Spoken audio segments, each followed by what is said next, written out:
UP के जनपद बलिया से बड़ी खबर, जहां कड़ाके की ठंड में पटरी दुकानदारों ने अर्धनग्न होकर 8वें दिन पुनः स्थापित करने की मांग को लेकर जोरदार प्रदर्शन किया।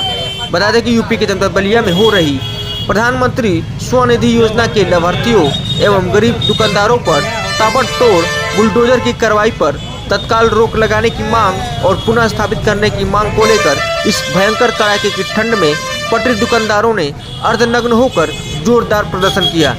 गांधीनगर रोड ओवरब्रिज के नीचे बुलडोजर से दुकानों को तोड़े जाने के विरोध में धरना के 8वें दिन पटरी दुकानदारों ने अर्धनग्न होकर जिला प्रशासन का विरोध किया।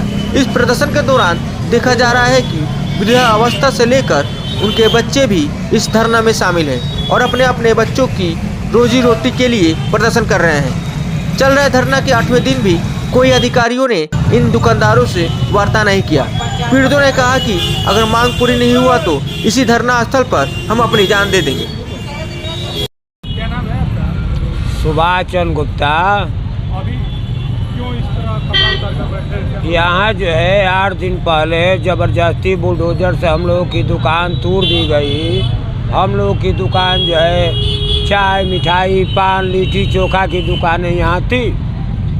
हम लोग लगभग 65 बरस से यहाँ पर थे और ओवरब्रिज के नीचे मार्कंडेय सिंह विधायक जी डीएम साहब से कहकर सिटी मजिस्ट्रेट को मौके पर भेजकर जब पीछे से दुकान हम लोग के हटी तो ओवर के बीच के नीचे 1997 में विधायक जी ने शासन द्वारा हम लोगों को स्थापित की गई। 27 बरिस लगभग हम लोग को ओवरब्रिज में हो गया, लेकिन 27 वर्षों तक किसी अधिकारी को कोई हम लोगों से प्रॉब्लम नहीं हुआ, न प्रशासन को प्रॉब्लम हुआ।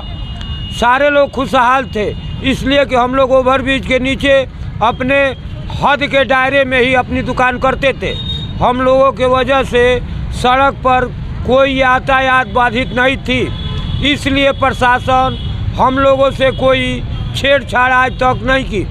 लेकिन पता न क्यों आज जो है 9 तारीख को ईओ साहब ने ज़बरदस्ती बुलडोजर से दुकान हम लोगों की ध्वस्त कर दी।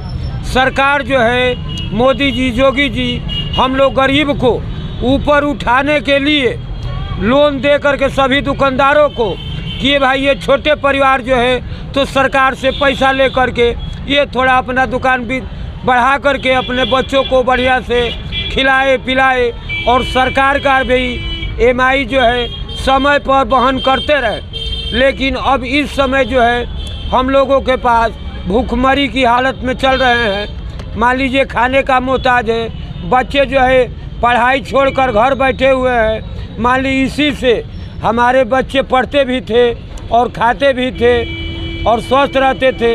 अब इस समय बच्चे भी भूखे रहे हैं, हम भी रहे हैं, दवा भी हमारी नहीं हो रही है। हम BHU के रोगी आदमी हैं, हम अपने पैरों से परेशान हैं, हमारी दवा इलाजें भी नहीं हो रही है। दवा जो थी 1 हफ्ते की वो सब जो है हाला गाड़ी में चला गया, लाद कर इधर उधर सब फेंका गया। नई दुकानें नहीं लग रही है। आज 8 दिन हो गया, किसी अधिकारी ने मौके पर नहीं आकर कोई हम लोग को आश्वासन दिए। अब बताइए कि हम लोग अब ये समस्या फंसी हुई है कि इसी दुकान पर हम लोगों को 50,000 रुपया मिला था। अब हम लोग पैसा दे और कैसे दे, समस्या हम लोगों की बात फंसी हुई है। तो कब तक अभी आप लोग प्रदर्शन में बैठे? अब जब तक ये मांग नहीं मानी जाएगी तब तक हम लोग रहेंगे धरने पर। हो सकता है कि भूख के वजह से तड़पते हुए हम और हमारे दुकानदार भाई, हो सकता है खुदा ना खास्ता इसी धरना स्थल पर यदि किसी की मौत हो गई तो ईओ साहब के आवास पर हमारे साथियों की लाश जो है उनके आवास पर पहुंचाने की कृपा करेंगे।